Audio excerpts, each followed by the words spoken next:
Ok, bien.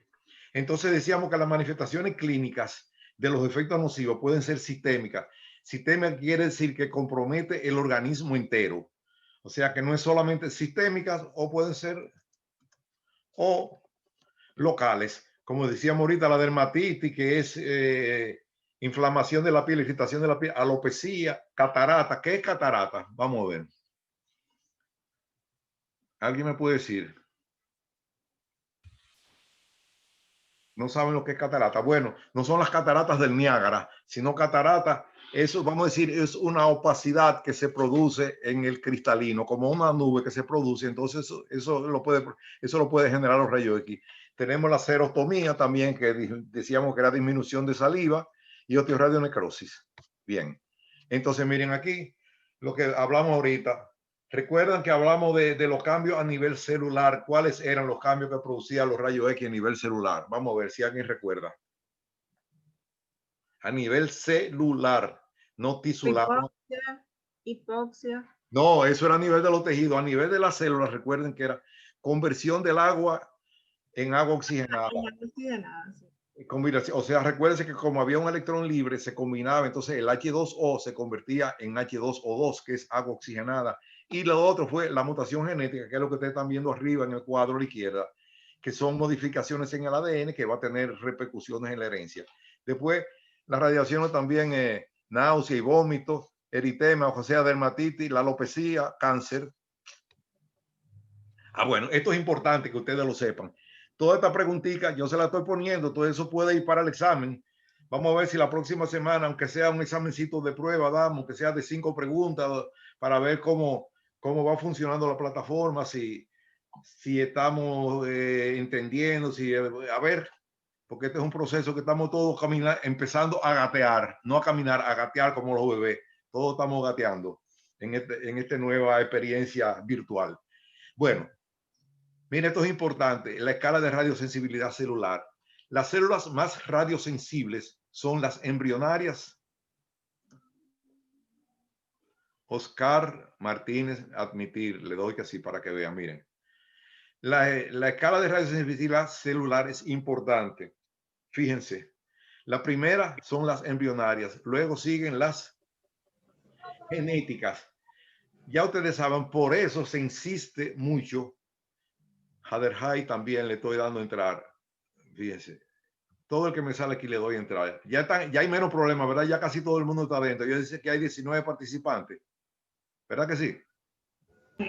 Bueno, hemos entrado algunos de lo que de lo que no pudimos ahorita. Exactamente, pero imagínate, no era culpa mía, desde que me dicen yo le doy inmediatamente. Lo que pasa es que a veces, tú sabes, Chamile Castillo también le voy a dar entrada, sí. Es importante que por eso le digo, siempre es bueno tratar de entrar con tiempo, porque a veces como que parece que se congestiona el sistema. Yo siempre me trato de ponerme 10 minutos antes para eso mismo. Yo me puse 10 minutos antes más o menos en línea para que pudieran ir entrando, pero bueno, de todas maneras ustedes saben que esto está grabado, que lo pueden buscar. Entonces tenemos células embrionarias, las genéticas.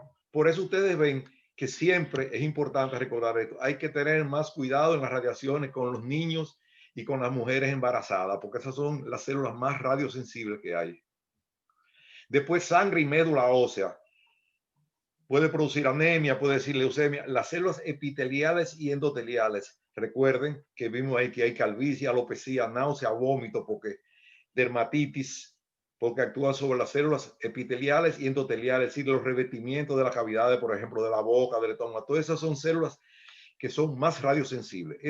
Podríamos decir que estos 4 grupos de células, de tejidos, son los más radiosensibles. Ya después, el conjuntivo, las células del riñón, las células óseas y las nerviosas, que son las más especializadas, ya esas son prácticamente menos radiosensibles, las células nerviosas. Entonces vamos a ver ahora.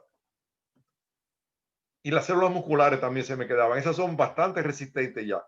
Las más sensibles son las células embrionarias, genética, sangre y médula ósea. Después de abajo ya la ósea, nerviosa y muscular ya son mucho más radioresistentes.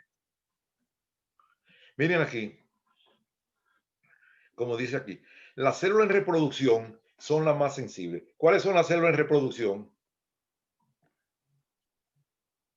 Las que más se recambian. ¿Cuáles son, qué grupo de células son las que más se recambian? ¿Alguien me puede decir? La de la piel, la célula genética, la célula reproductora, o sea, son las células que más rápidamente se recambian. Por ejemplo, las neuronas se recambian muy poco porque son células muy especializadas y muy diferenciadas. Entonces, prácticamente, como dice ahí en negro, las células muy diferenciadas como son poco radiosensibles. O sea, las radiaciones le hacen muy poco efecto. Déjame ver. Hader High entró al salón. Ok, bien. Entonces, como ustedes ven, recordar eso es importante. Las que son más radiosensibles y las que son menos radiosensibles. Esto es importante también tomar en cuenta. Lo que se podría llamar efecto. Aquí vive Hader High, dice que yo la saqué, pero fue el sistema. Me escribió aquí me vi aquí en WhatsApp. Pero yo desde que me sale ahí, yo le doy para adentro otra vez. Bueno, células reversibles. ¿A qué se refiere los efectos somáticos cuando son reversibles? Cuando puede volver a su estado anterior, a los estados de preirradiación. Le voy a poner, por ejemplo, un caso de la vida cotidiana, de la vida diaria, que no necesariamente se refiere a las radiaciones por rayo X, pero los rayos solares que son parecidos. Si uno va a una playa un día y se coge un solazo, la piel se le pone roja y se pone colorado y le da picazón y cosas, pero a los 2 días la piel vuelve a su normalidad. Entonces eso quiere decir que es reversible, volvió a su condición anterior. Volvió a su condición anterior. Otra, condicional, ya eso estaba, por decirlo así, está caminando en el muro, en la división, en la frontera. Si viene una segunda dosis, puede ser que vuelva a su estado de normalidad o puede ser que no vuelva. Entonces, eso le llama condicional. Puede ocurrir alguna de las cosas, que vuelva o que se quede igual.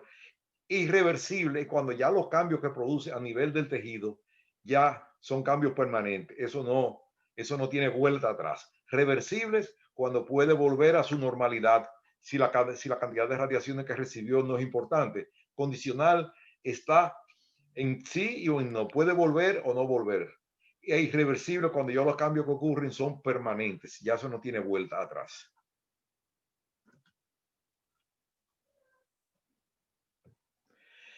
Entonces vemos que podemos clasificarlo en somáticos, como dice aquí, si afectan al individuo, y genéticos si afectan a sus descendientes. Recordar eso, somáticos y genéticos.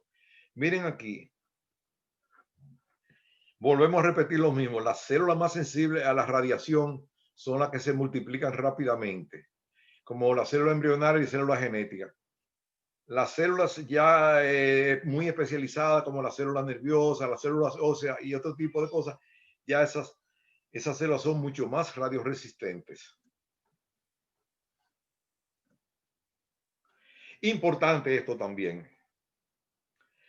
La radiosensibilidad es inversamente proporcional a la edad. ¿Qué quiere decir eso? ¿Alguien me puede decir? ¿Cuáles serían más susceptibles? Dime. Que mientras más edad tiene una persona, más susceptible o más sensible es a las radiaciones. No, al contrario. Al contrario. La radiosensibilidad es inversamente proporcional. Es decir, que las personas de más edad le hacen menos daño. Ok. Es inversamente proporcional a la edad. O sea, mientras más años tienes, menos sensible eres, tú sabes. Y los niños... Dime. Sí tiene lógica, porque usted ahorita dijo que las mujeres embarazadas y los niños son sensibles a la radiación. Exactamente, porque las células, exactamente, la mujer embarazada y los niños más radiosensibles, entonces las personas de edad son menos radiosensibles, ¿me entienden? O sea, será por la madurez de las células ya. No, exactamente, que ya las células ya prácticamente, porque todavía en las personas jóvenes la célula puede estar en evolución, en constante crecimiento. Recuérdense que los niños, un niño de un mes no es el mismo niño de 3 meses, ni de 6 meses, ni de un año. Al año ya está caminando y haciendo diablura. Tú sabes. O sea, siempre recordar eso, tenerlo pendiente. Niños y mujeres embarazadas el mayor cuidado. A los niños, si no es absolutamente necesario, hasta radiografías simples que se le haya que hacer, es mejor no hacerlas si no es necesario. ¿Ustedes me entienden? Porque ya los tejidos son muy sensibles, muy susceptibles. Eso que no se le olvide nunca. Mire ese cuadro. O sea, le puse ese cuadro a una persona de edad sentado. Ese es ya es más resistente a los rayos X. Bien. Entonces, esto es importante también. Miren, periodo de latencia, periodo latente. ¿Alguien me puede decir lo que es periodo de latencia? ¿Qué es eso? ¿Qué es eso?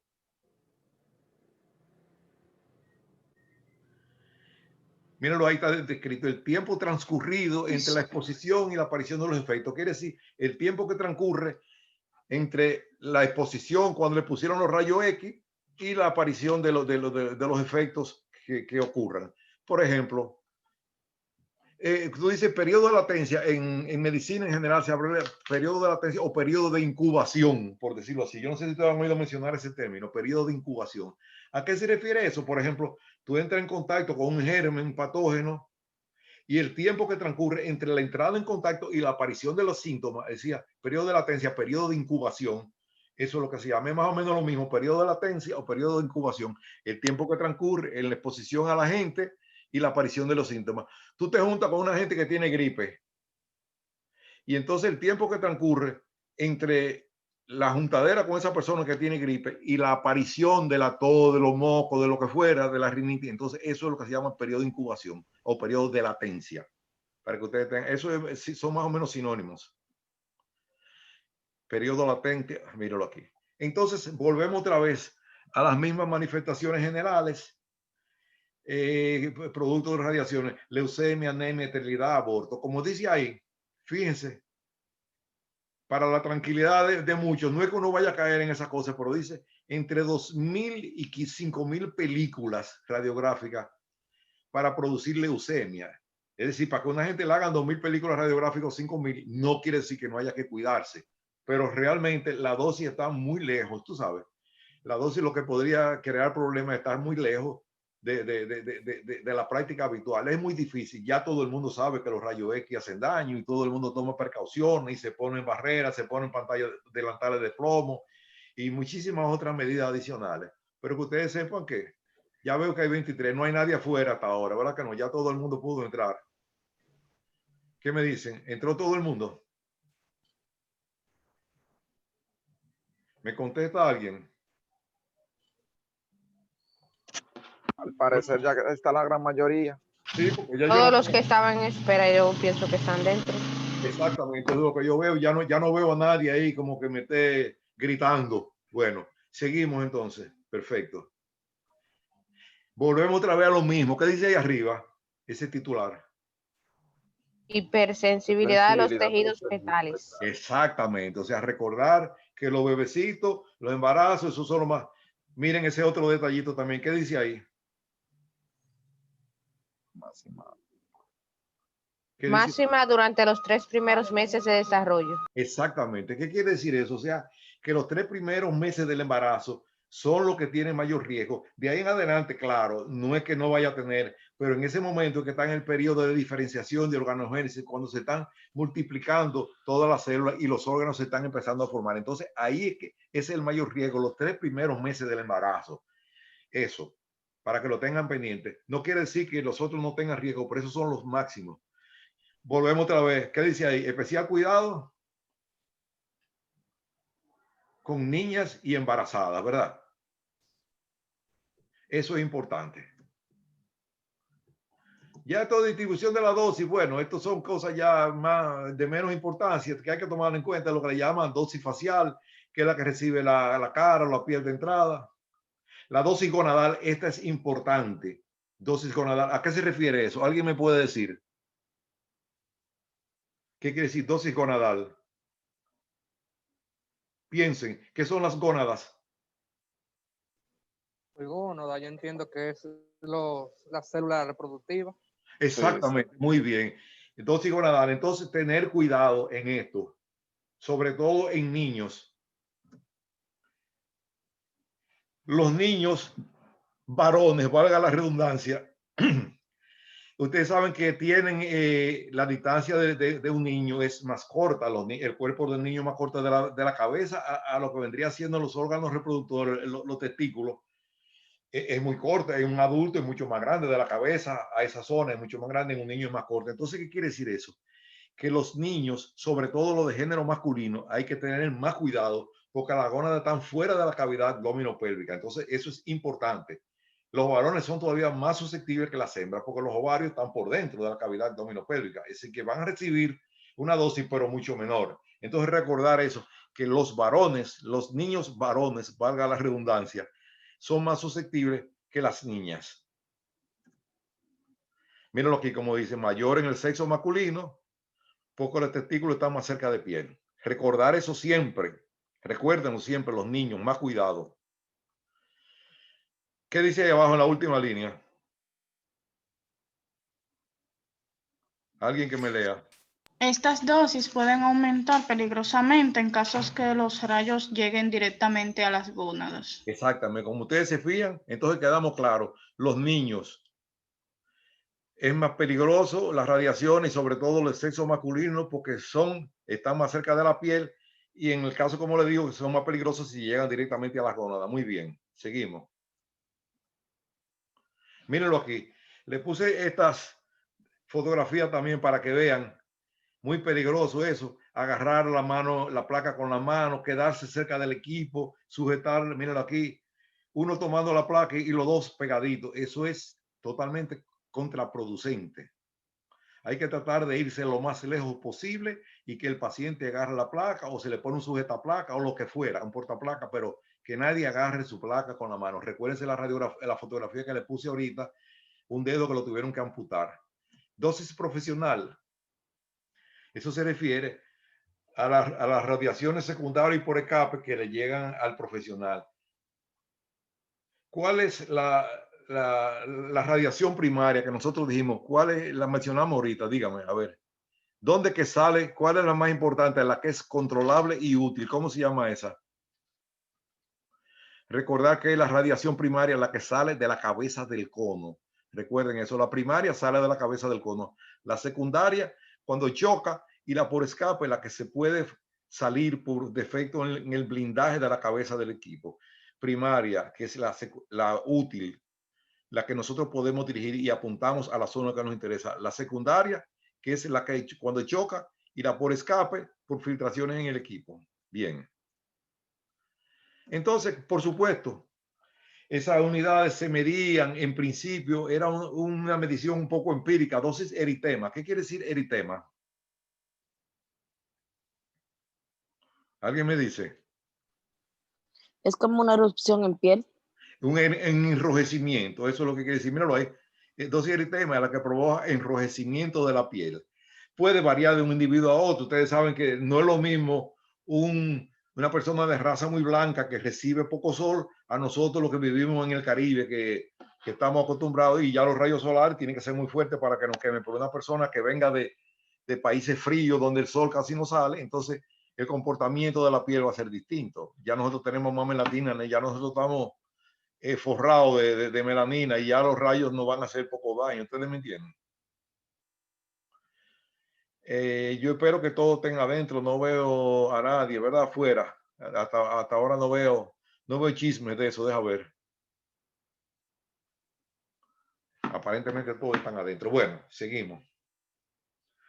Esa era una unidad muy empírica, como decíamos ahí, unidad biológica de medida. Eso no tenía mucho valor porque dependía de los factores raciales. Después se empezó utilizando el Röntgen en honor a quien fuera el descubridor de los rayos X, a Wilhelm Conrad Röntgen, y esa era la unidad para medir la exposición a la radiación. Después se modificó y se llamaba RAT, que se refería a la cantidad de las radiaciones absorbidas, una unidad de medida de la radiación absorbida, eso era RAT. Después el Gray, que era una medición propiamente de la dosis absorbida.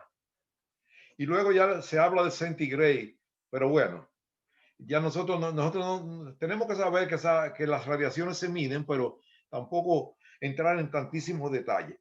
Esto sí es importante, dosimetría. Miren cómo que dice ahí. ¿Qué dice ahí de dosimetría? Alguien que me lea. ¿Qué dice ahí? Conjunto de técnicas que permiten efectuar la determinación de una dosis absorbida por un tejido. ¿Qué quiere decir eso? Tradúcemelo al castellano, al cibaeño, que nosotros podamos entender. Bueno, son como las diferentes técnicas que se utilizan para saber la cantidad de radiación que ha absorbido un tejido en el cuerpo. Exactamente eso. Y más bien son aparatos. Dice técnica, pero realmente son dispositivos que lo vamos a ver ahora, fíjense. Porque así, ¿para qué sirve eso? La dosimetría. Explíqueme, ¿para qué puede servir eso? ¿Alguien que opine? Vamos a ver. Yo lo puedo usar como referencia porque, como usted mencionó anteriormente, hay un límite en la dosis que absorbe una persona. Exactamente. ¿Para quién tiene mucha importancia la dosimetría, por ejemplo? ¿Quién ustedes creen que debe usar un dosímetro preferentemente? ¿O todo el mundo debe usar un dosímetro? Los profesionales que está... Exactamente, Francis. Muy bien, los profesionales que están expuestos a trabajar constantemente con equipos de rayos X. Esas son las personas que deben usar mayormente. Los técnicos, radiólogos, los que están ahí metidos el día entero en la candela. Esos son los que tienen que usar. Exactamente. Muy bien. Mírenlo aquí. Miren, hay uno que parece hasta un bolígrafo, lo hay en forma de tarjeta. Mírenlo aquí. Mírenlo de muñeca, abdominal, de solapa, de anillo. Hay muchísimas variedades. Generalmente el que más se utiliza es como una de tarjeta. Exactamente. Entonces, que usted sepa que son las técnicas, los dispositivos que se utilizan para medir la cantidad de radiaciones que está recibiendo. Entonces, ¿de qué dispositivo, de qué mecanismo se dispone para protegerse contra el rayo X? Filtración. El tubo radiógeno tiene una lámina de metal para disminuir la cantidad de radiaciones que salgan. Diafragma o colimador. ¿Qué quiere decir diafragma o colimador? ¿Ustedes saben lo que es el diafragma? ¿Alguien me puede decir lo que es un diafragma? ¿O el diafragma qué es? ¿Dónde tenemos un diafragma? Por ejemplo, nosotros tenemos, vamos a mencionar, tenemos dos diafragmas, uno que divide la cavidad abdominal de la cavidad torácica, que es un músculo, y también tenemos un diafragma en el iris. Ustedes ven los gatos de noche cuando le da la luz que se le pone la pupila chiquitica. Entonces eso se controla, o sea, el diafragma colimador es un dispositivo que concentra, no es lo mismo si los rayos X funcionaran como una fluorescente o que funcionaran como un foco. Imagínense ustedes, una fluorescente, ¿qué va a pasar si eso fuera rayo X que estuviera emitiendo? ¿Qué ocurriría con una fluorescente? Sale la radiación dispersa. Se dispersaron, Se riega mucho, por todos lados. Es una luz dispersa, exactamente. Muy bien, el concepto lo entendieron, es una luz dispersa. Pero si es un foco de alumbrar, ¿qué dice? Está concentrada en un punto solamente. Irían en dirección. Tiene una dirección específica. Exactamente. Eso es lo que yo quiero que ustedes entiendan. Una cosa es que esté disperso como una fluorescente que se riega a todos los lados y no hay control, y otra cosa es que esté como un foco, que esté concentrado. Entonces, el diafragma o colimador, le llaman así también, es un dispositivo que concentra, por decirlo así, los rayos X, lo concentra en un punto focal que nos interese. Eso es lo importante. Lo que yo creo que ustedes entiendan es eso. Mi clase, yo a veces soy medio llano en la manera de explicarla, pero yo lo que quiero es que ustedes entiendan el concepto. No es asunto de mencionar muchas palabras técnicas ni muchas cosas, sino entender el concepto básico, diafragma o colimador. Muy bien. También estamos hablando de mecanismos para disminuir los rayos X, para disminuir los daños al paciente. Reducción del tiempo de exposición. Claro, todas esas cosas se fueron modificando en la medida que se hicieron películas más radiosensibles, que se aumentó el kilovoltaje. Todos esos son conceptos que anteriormente había que pensar mucho en eso. Ya en esta época, ya todo eso viene casi por defecto, por default. Ya eso no hay ni que pensarlo, porque los propios aparatos ya vienen diseñados. Ya la inteligencia artificial nos economiza pensar en eso. La pantalla antirrayo X. Bueno, este es el colimador. Fíjense así, como eso limita. Fíjense que es rectangular. Claro, la mayoría de los colimadores no son así, son circulares. Pero bueno, esto es un diseño de un colimador, que eso concentra y evita que los rayos, mírenlo aquí, son como conos. Ustedes lo ven, está focalizado hacia un punto. Así se Sí. evita que salgan todas esas radiaciones dispersas. Otro mecanismo de protección también, ¿qué es eso? Una bata, un delantal de plomo que se utiliza también. Allá en la escuela hay. Doctor, una pregunta, doctor. Dime. Acerca de que usted acaba de decir del colimador. ¿De Ajá. qué material de qué material es hecho el colimador? Porque yo me imagino que debe de ser de un material en específico para que los rayos no puedan penetrarlo de manera fácil, porque los rayos pueden penetrar los tejidos y tejidos óseos y blandos. No, pero eso Tiene que lo que ser hace, el colimador lo que hace es que lo concentra, como tú viste. Déjame darle para atrás para que tú veas. Ay, no. Ay. Ah, no, quedan 10 minutos todavía. Todavía me asusté. Salió el aviso. Ya ustedes saben, estamos como en 10 minutos. Cuando se nos salga, es que... A ver, ¿qué pasó? Ok. Ya ustedes saben, estamos en 10 minutos. Cuando se nos salga, no nos espantemos. Y yo creo que esta noche o mañana ya podemos buscar lo que hemos conversado. Eso generalmente lo hacen de aluminio, generalmente bloquea, porque tengan en cuenta que es una lámina que lo que hace, vamos a decir que actuaría como un tubo, como un embudo para evitar que los rayos se salgan, se dispersen, lo concentra. Eso es más o menos la función del diafragma colimador. También miren estas batas, estos delantales de plomo, eso se usa mucho. Como quiera, hay que tratar de evitar sobre todo la radiación primaria, la que sale de la cabeza del equipo. Pero estas son protecciones. Conclusiones prácticas respecto al paciente. ¿Qué debemos nosotros tener pendiente? Vuelvo y le digo, ya con la radiografía digital, prácticamente se dañan, ya prácticamente las radiografías casi no se dañan, porque lo que usted enfoca es lo que usted dispara. Además que son más radiosensibles, es decir, que los equipos tienen emiten menor cantidad de radiaciones, por decirlo así, es decir, hacen menos daño. No hay que utilizar las radiografías digitales, tienen mucho mejor sensibilidad, se pueden hacer zoom, es decir, tienen una serie de ventajas que ni se pueden comparar con las otras. Pero de todas maneras todavía se siguen usando radiografías convencionales, porque no todo digital. Todavía en el momento en la escuela se seguirán haciendo radiografías periapicales convencionales. Pero ¿qué es importante? Evitar radiografía innecesaria, tratar de no dañar, de ser cuidadoso en la técnica, eso lo irán ustedes aprendiendo. Preguntar si ha sido expuesta. La probable cantidad recibida, eso es muy difícil que un paciente pueda recordar cuántas placas le han hecho. Y como dice ahí, utilizar en lo posible los medios de protección mencionados. ¿Cuáles son los medios de protección? El delantal, ponerse atrás, no sujetar la placa, todas esas cosas que el sentido común le va diciendo a uno, tratar de utilizarla en la medida de lo posible. Respecto al profesional y personal auxiliar, en cuanto se refiere al odontólogo o al radiólogo fuera, evitar la acción de los primarios. ¿Cuál es el primario? ¿De dónde sale el primario? La radiación principal que sale de la cabeza. Exactamente. Muy bien, Francis, que sale de la cabeza del cono. Esa es. Muy bien.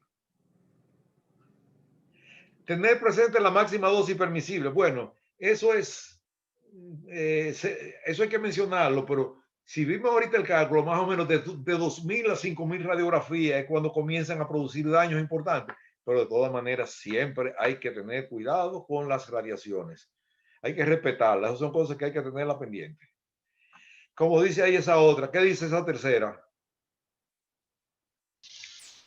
Distanciarse de la cabeza del paciente y la del aparato. ¿Qué quiere decir eso? Como vimos ahorita en la fotografía, irse lo más para atrás que uno pueda, lo más hacia atrás que se pueda.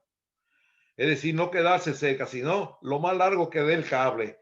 Y si es posible, ahí yo conozco un profesional que tiene un cable largo como de 20 metros, él se va a otra habitación cuando toma la placa. Pero eso es importante, distanciarse, no sujetar la placa lo más lejos posible. ¿Y qué dice ahí también la otra? Controlar periódicamente la cantidad recibida mediante un dosímetro. Ya eso es prácticamente ya en la odontología regular, normal. No es necesario usar el dosímetro porque nadie toma tantas placas así que se requiera una medición, pero bueno, el consejo se da. Controlar periódicamente la cantidad de radiación recibida mediante un dosímetro. Una cosa importante, por ejemplo, si hay 2 o 3 técnicos trabajando en un área de rayo que el dosímetro de uno no se le puede prestar al del otro, ¿verdad que no? Porque cada quien tiene que medir su propia cantidad de radiaciones. Eso es importante. Los técnicos radiólogos, ninguno se presta el dosímetro al otro porque va a dar un resultado falso. Eso se lo digo. Bueno, vamos a seguir hasta aquí. Vamos a ver si todavía nos queda algún tiempecito. Esto se refiere, eso que se llama radiosombras dentoalveolares. ¿A qué se refiere eso? Cuando yo estoy en la clase en vivo, yo se lo hago con un foco y le proyecto un dedo para que ustedes vean cómo se ve de grande un dedo dependiendo de la dirección del foco que emita la luz. Pero bueno, como no estamos en clases presenciales, sino en clases virtuales, no es tan fácil para mí hacer esa comparación. Pero miren, vamos a ver. Alguien estaba hablando que no lo oí bien. Una pregunta, doctor. Dime. ¿En qué influye tomar leche y la radiación? ¿En qué influye? Tomar leche líquida y la radiación. Leche. Sí. Yo no me he oído decir eso, que la leche tuviera nada que ver con la radiación. ¿Cuál es la idea? ¿Cuál es el concepto? Dime. No, porque en el área radiológica de aquí le dan leche al personal que tira radiografía. Leche. Así que con fines de radiación, qué sé yo, claro que le pregunto. Dicen que eso sirve como para eliminar la electricidad del cuerpo. La leche. Ah, bueno, yo no. Yo ese chino me lo sabía, pero habrá que investigar. Me voy a poner a investigar. O sea, dice tiempo remanente 4 minutos. Ya ustedes saben, cuando se nos vaya, nos quedamos ahí y posiblemente yo esta noche. Vamos a explicar a ver si podemos por lo menos hacer la introducción de lo que son los rayos, lo que son las radiosombras dentro del hogar. Quedan 3 minutos. Ángulo de proyección.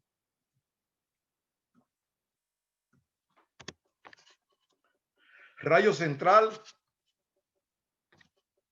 y plano guía del objeto. Lo vamos a ver cada uno por detallado. Miren el ángulo de proyección. Esa tijera. En la medida que uno va acercando la tijera más al diente, ¿qué va pasando? ¿Se va a ver más grande o se va a ver más chiquito? La pata de la tijera, ¿se van a abrir más o se van a abrir menos cuando uno la vaya acercando más? Se abren más. Exactamente. Entonces, ¿qué va a pasar? ¿Qué quiere decir eso? Que si uno hagan ustedes la prueba con un foco y una mano y proyecten la sombra en la pared y comiencen a ver que mientras más van acercando el foco, más grande se va poniendo la mano y mientras más la van alejando, hay un punto a partir del cual la mano se queda igual. ¿Me entienden? Hay un punto que la mano se va a ver, no sé si ven la sombra ahí. Hay un punto que se va, no sé si se va viendo la sombra de mi mano ahí en la pared que yo estoy. Sí se ve, doctor. Sí, se ve. Ok, fíjense. Hay un punto, si yo tuviera un foco y pudiera hacer, deja ver si el celular, si me permite hacer una, ojalá que me permita esto hacer, bueno, pero ustedes mismos pueden hacer el experimento en la casa con un foco y viendo que a la medida que se va acercando más la luz, te va haciendo más grande la imagen del diente, que lo vemos aquí. Aquí vemos un diente, una tijera, esto sería como los rayos. Si lo acercamos, llega un momento que se va a ver muchísimo más grande de lo que realmente es. El rayo central, estos son conceptos que lo estoy exponiendo ahora al principio, en la próxima clase seguiremos. El rayo central es aquel que sale, como ustedes lo ven, del centro del cono.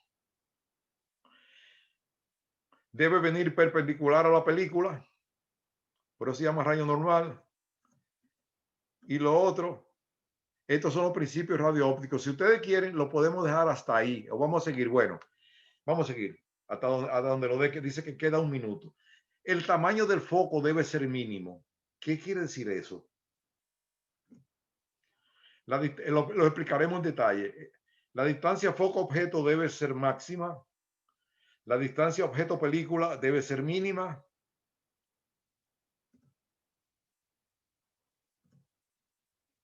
Los rayos deben pasar por el centro del plano guía.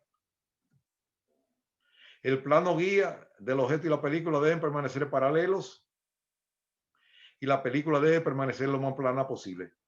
Todas estas cosas, traten de visualizarla y traten de buscarlo en la grabación que yo lo subo a YouTube para que puedan irle entendiendo. Si ustedes tienen libros de radiología, mejor, pero siempre es bueno los principios. A mí me gusta explicarlo, que ustedes lo vean, porque a veces no salen en todos los libros los principios radioópticos. Como dice aquí, miren ahí, qué bien se ve. El tamaño del foco debe ser mínimo. ¿Lo ven ahí donde está la flechita? Si el tamaño del foco es mínimo, pero si el tamaño del foco que fuera esto fuera grande, ¿qué nos va a dar al final aquí? Ya casi ya está acabando. Quiere decir, aquí nos va a dar márgenes definidos, mientras que aquí en este lado nos va a dar márgenes indefinidos si el tamaño del foco es muy grande. Nos va a dar unos márgenes indefinidos que no va a tener claridad la imagen ahí. Recuerden ese concepto. Ya casi se nos va a salir. Déjame apuntar para saber dónde seguiremos la próxima vez. Tamaño, principio radio óptico. Entró todo el mundo, no se quedó nadie afuera en este viaje.